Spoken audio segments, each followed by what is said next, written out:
This morning I'd like to advise you that yesterday evening the AFP arrested and charged a self-proclaimed Australian leader of the internationally renowned computer hacking collective known as LulzSec. It will be alleged that this person, known by the online identity AusShock, had gained unauthorised access and caused data impairment to a government agency website during this month. This arrest comes less than 2 weeks after the AFP first discovered this alleged hacking activity. The arrested man is a 24-year-old from Point Clare who is an IT professional employed in the industry with a locally based Sydney company, and his online identity is known to international law enforcement. I want to make it clear that the employer's company had no involvement or knowledge of this person's alleged activities, and they were fully cooperative with police. This individual was operating from a position of trust, who had access to sensitive information from clients, including government agencies. The AFP has zero tolerance for this type of behaviour. The AFP believes this man's skill sets and access to this type of information presented a considerable risk to Australian society. Those thinking of engaging in such activities should be warned that hacking, creating or propagating malicious viruses or participating in distributed denial of service attacks are not harmless fun, and the consequences are severe. They range from a criminal conviction to terms of imprisonment. This arrest is just one part of the AFP's ongoing campaign to identify, expose and disrupt those who participate in illegal hacking activities. Before I finish, I would like to reiterate that the effect of this type of activity can be prevented or at least mitigated by potential victims through incorporating well-distributed cybersecurity strategies such as Defence Signals Directorate's top 4 mitigation strategies for businesses and organisations. And with that, I'll be happy to take some questions. How legitimate were the man's claims that he was a leader of LulzSec? From our monitoring of the environment, we can say that he has mentioned that on numerous occasions, being self-proclaimed. Does he have any political motivations? Investigations in relation to that have not uncovered any such motivation. Does LulzSec have political motivations? I'll hand over to Superintendent Martin in relation to the background of LulzSec. As people from the IT industry will be aware, LulzSec is something of an offshoot of another group, Anonymous. The main motivation from LulzSec is their proclaimed thing of laughing out loud at security, LulzSec. They don't necessarily attribute some of their attacks in the way that Anonymous does. They're more motivated by the security aspects of it from what we can tell online. When you say that his actions pose a considerable risk to Australian society, what do you mean by that? What were potential risks? As we were saying, hacking into a site can have both the intended consequences and also can have unintended consequences. So corrupting a website, you don't actually know what long-term consequence you're going to have.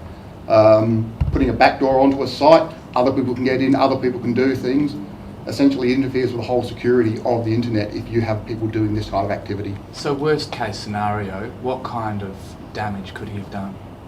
On this particular case, our early intervention interrupted him before he could commit any further serious offences, but the ability to interrupt online trading, online transactions for government can have serious consequences in the long term. Which government website was affected? As this is ongoing at the moment, we're not commenting on the website in particular. Was it federal or New South Wales? It was not a federal government website. Are these allegations specific to Australia only? At the moment, the allegation is in relation to a specific hack within Australia. What more can you tell us about the guy's qualifications? Because he's 24 and he's already in a position of considerable trust within the company. He must be quite switched on.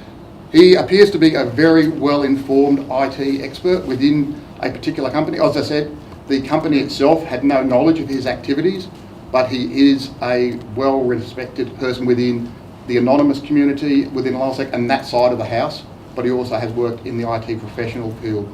So, realise you can't tell us the name of the company, but how major is this company? Is it international? Is it local? Both. It is actually a local offshoot of an international company. What do they do? What services do they provide? They are in the IT security field. When you say that he mentioned on numerous occasions that he was the leader of LulzSec, is that in mentioning to you or is that mentioning it to others?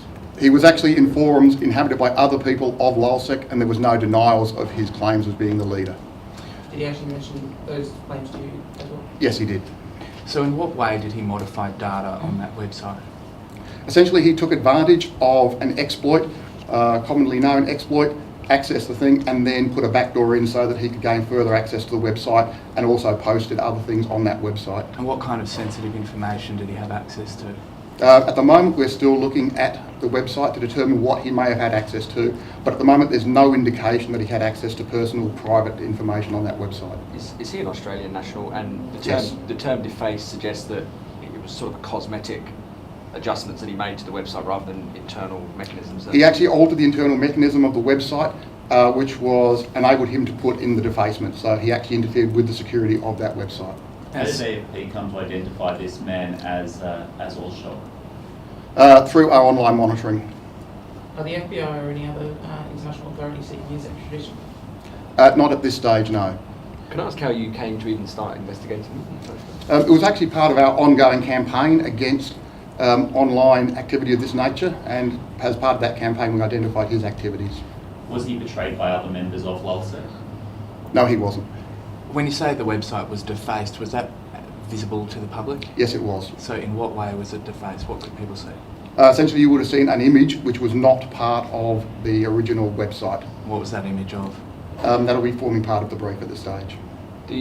My understanding is that LulzSec is now almost defunct, basically. Does this suggest that they're back up and running in some capacity? There's no indication that they've increased their activity. However, this guy has been involved with LulzSec for some period of time and is a continuation.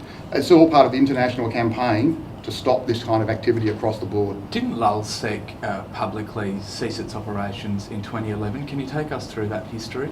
Yes, they have notified that. However, there has been ongoing talk on site, and as people in the industry are aware, it is not necessarily a group as such. It is people who affiliate with those networks, LulzSec and other issue-motivated groups.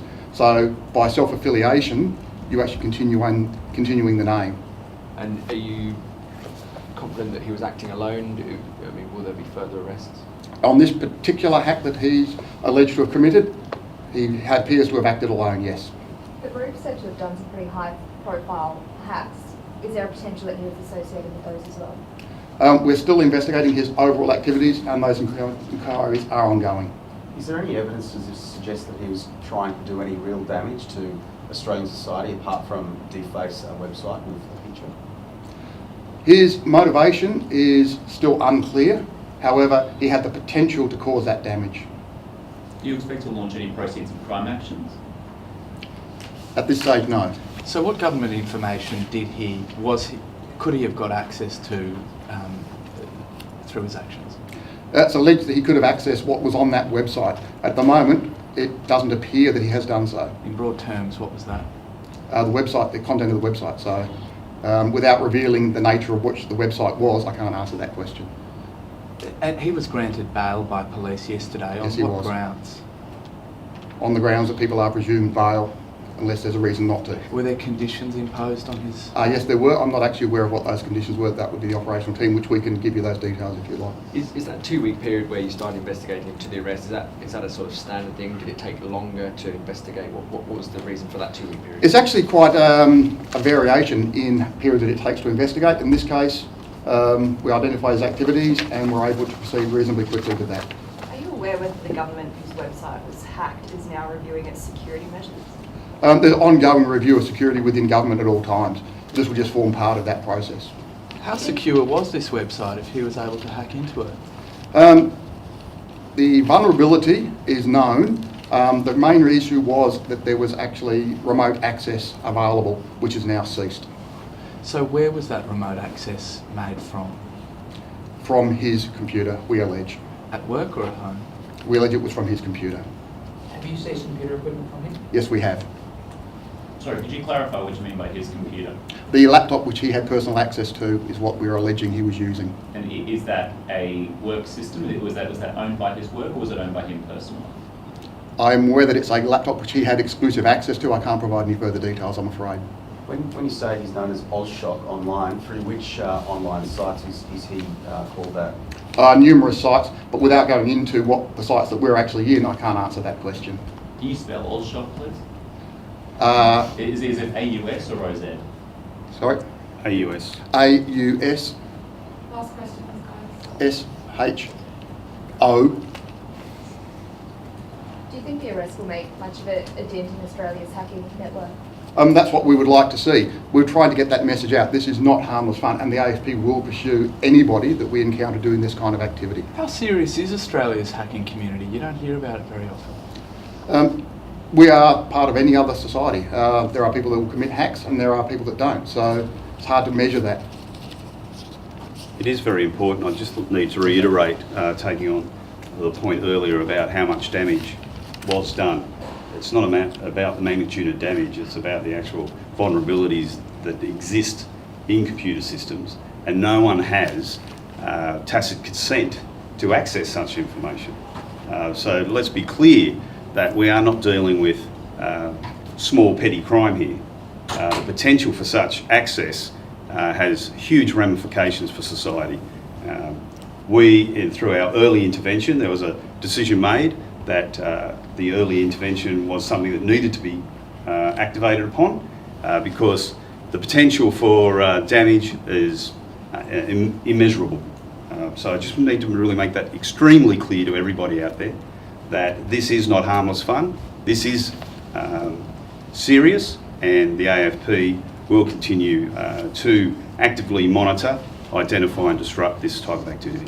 Where and when was the man arrested? We hear it was in Sydney. He was arrested in Sydney yesterday evening. At work? After Sorry? work? At work? Yes, he was. Is that Sydney, is in central Sydney, like the suburb of Sydney? It's in the Sydney metropolitan area, yes. If there's no further questions, again, thank you for your time and thank you for your interest. Sorry, just one thing. Yes, certainly. Can you just take us through whether bail was granted and what his charges are and where he'll face court? Yes, the charges are 2 counts of unauthorised modification of data to cause impairment, contrary to section 477.2 of the Criminal Code Act 1995, which carries a 10-year penalty. And 1 count of unauthorised access to or modification of restricted data, contrary to section 478.1 of the Criminal Code Act. That particular penalty is 2 years. In relation to bail, my understanding is bail to appear at Woy Woy Local Court on the 15th of May, and he has conditional bail. Sorry, he has bail conditions, which is to report to the local police 3 times a week. But I prefer not to go into anything further about bail at this point in time. Is there anyone else implicated in this? Oh, I'm sorry? Is there anyone else implicated in this? Was he working with anyone else? As you'd appreciate, the actual activity was identified less than 2 weeks ago. The arrest occurred last night. As you'd appreciate, with a whole lot of data that needs to be analysed, inquiries are continuing. We cannot say at this point in time that he operated alone, but that's our information at this point.